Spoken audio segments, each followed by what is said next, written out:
Pardon.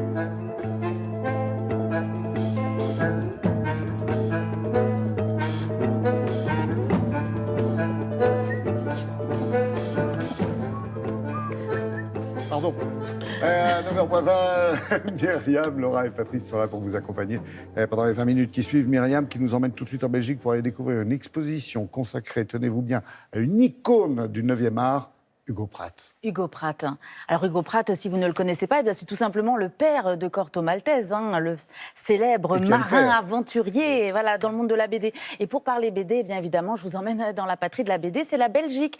Et on se dirige à la Hulpe, alors c'est à une quarantaine de minutes en voiture de Bruxelles. On va à la Fondation Folon, et en ce moment, c'est vrai qu'ils mettent, regardez ces belles aquarelles d'Hugo Pratt, ils mettent à l'honneur donc le travail d'Hugo Pratt. Hugo Pratt, on dit que lui, il a été l'inventeur du roman graphique. D'ailleurs, ses collaborateurs disent que Hugo Pratt, c'était un romancier qui savait dessiner. C'est vrai que c'était un véritable conteur. Et d'ailleurs, quand on fait référence à Hugo Pratt, on pense tout de suite à l'aventure, au voyage. Évidemment, en figure de proue, eh bien, c'est Corto Maltese, ce fameux marin aventurier.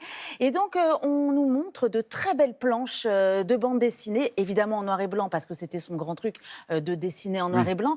Mais Hugo Pratt savait aussi peindre. Regardez ces aquarelles qu'il fait avec Corto Maltese. Chaque dessin est une histoire. Chaque dessin est une histoire. Chaque dessin a des références, évidemment, au niveau des romans, des références ethnographiques. C'est vraiment un travail extrêmement fouillé. Alors, l'exposition nous présente donc des aquarelles, des planches qui met en lumière le thème du rêve. Pourquoi le rêve ? Parce que c'est le champ de tous les possibles. Regardez.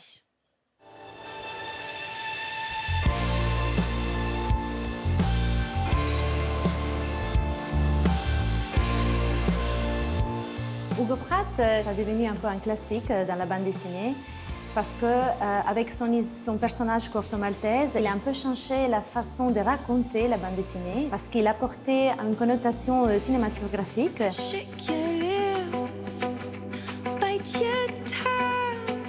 Dans toute l'œuvre de Pratt, bien sûr, on peut retrouver la vie de Pratt, ses voyages, ses références. On trouve des planches du Pacifique. C'est un voyage qu'il fait en 92. Son père lui avait donné un livre, L'île au trésor, de Stevenson, en disant « Un jour, tu vas trouver toi aussi ton île de trésor ». Stevenson, c'est un point de repère qu'on a toujours dans la vie de Pratt, et donc il a toujours aimé les romans d'aventure. Pratt, c'est quelqu'un qui était curieux. Pour lui, la fantaisie naît de la curiosité. Il avait eu une formation un peu ésotérique dans sa famille, avec sa maman qui lisait les tarots. Il a mis Corto en contact avec les voodoo, le candomblé, la macumba. Il crée des personnages qui voyagent, donc la nature, bien sûr, ça fait partie de ça. La nature, c'est aussi, du point de vue graphique, quelque chose de très important. Et donc, cette nature permet aussi de rencontrer des animaux.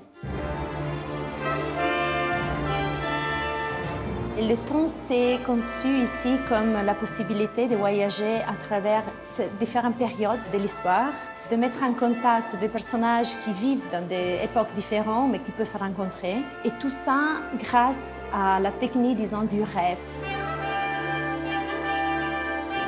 Les personnages dans les histoires de Pratt, c'est toujours là aussi un mélange entre personnages réels, personnages historiques et bien sûr personnages complètement inventés. On a des personnages comme par exemple Saint-Exupéry. Ça représente vraiment cette catégorie d'écrivains voyageurs, d'écrivains qui ont mis un peu en jeu leur vie pour une idéologie, pour un idéal.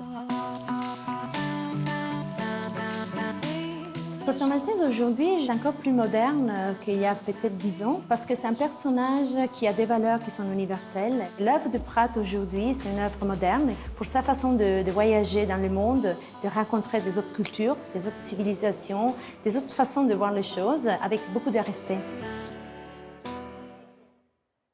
Une très belle exposition avec un très beau catalogue. Avec un très beau catalogue qui reprend reprend la matière du papier pour dessiner des aquarelles. C'est magnifique. Alors juste pour un mot quand même sur le monde de la BD qui ne s'est jamais aussi bien porté, mieux que le livre d'ailleurs qui en recule d'1% pour info.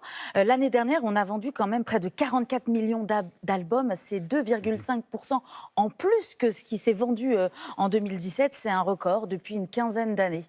Et ça rapporte, je crois, à 510 millions de recettes. C'est énorme. Je parle de la BD francophone. Hein. Oui, c'est Ouais, aussi un engouement qui rime avec Angoulême.